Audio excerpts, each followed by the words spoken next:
Leanne was born to teach. She began her teaching career in California. While Jim was in law school at Ole Miss, Leanne had achieved an exceptionally high score on the National Teachers Exam. As a matter of fact, she was only 4 points away from obtaining a perfect score. Due to her outstanding performance on the NTE, the hiring policy was waived, and Leanne became the first wife of an Ole Miss student to be employed as a teacher in the Oxford School District. It was also during this period of time that Leanne enrolled at Ole Miss to work on her master's degree in education. And it was in 1978 that she graduated with highest honors. In the same year, Jim started his law practice in Ripley, and the following year, Leanne made her debut at Ripley Middle School. Starting out as Title I reading teacher, Leanne served in various positions. While at Ripley Middle School, she ended up as a reading and social studies teacher when the 5th and 6th grades were departmentalized.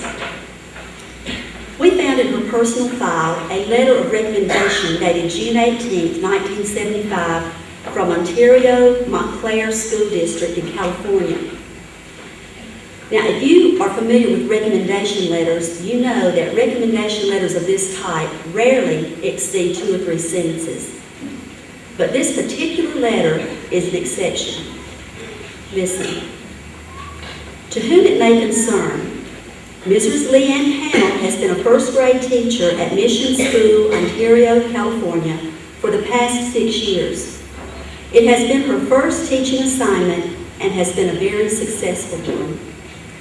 It has been my privilege to watch Leanne grow in her understanding and ability to get youngsters started off on the right foot in their beginning to acquire the necessary skills of our society.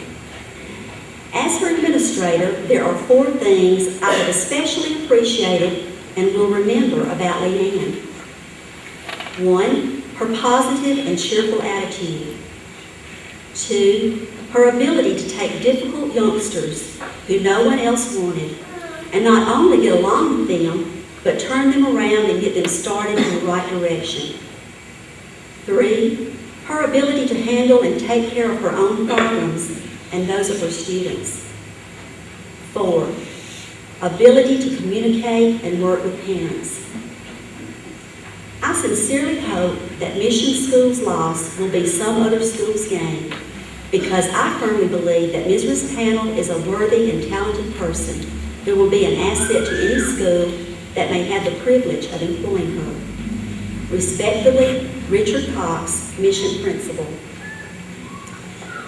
As you will note, these attributes noted early in her teaching career were maintained and still hold true today, 30 years later, as attested by her students, their parents, her fellow teachers, and school administrators. Leanne loved her students, and she loved to teach. She wanted her students to learn, but more importantly, she wanted them to love learning. She nurtured and encouraged each student, realizing that before children can learn, their physical and emotional needs must be met. She often provided snack money and school supplies, a listening ear, or a word of understanding and encouragement to students in need.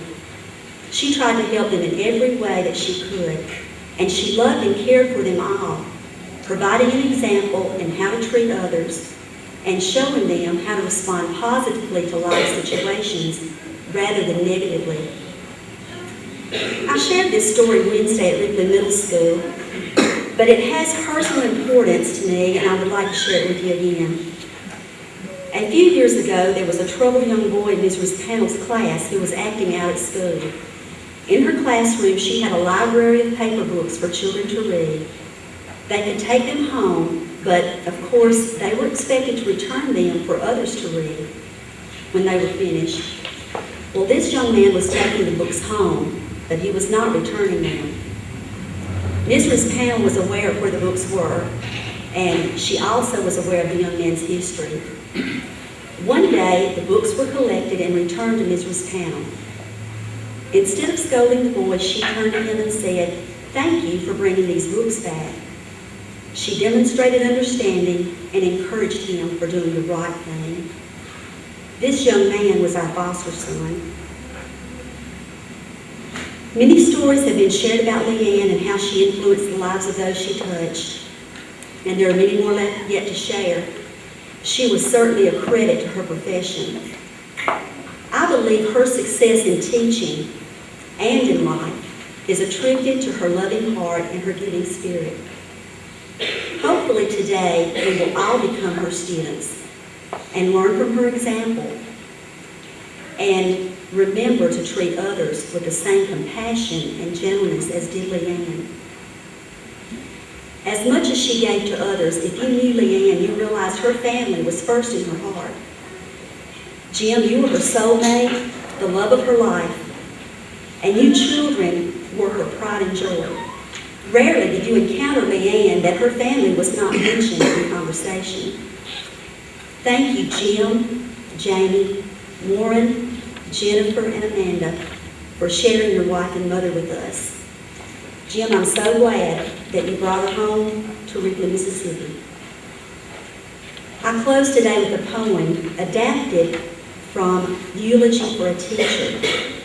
The author is unknown, but I believe that this describes Leanne, her relationship with her students, her colleagues, her family, and her friends. How will you be remembered by those who come to you? What will they say, the ones you serve, when teaching days are through? She never had a favorite. She smiled when she was down. She made me feel that I was loved. All jewels in your crown. And yet one priceless accolade outsparkles all the rest. A single phrase sums up the days. Leanne always gave her best.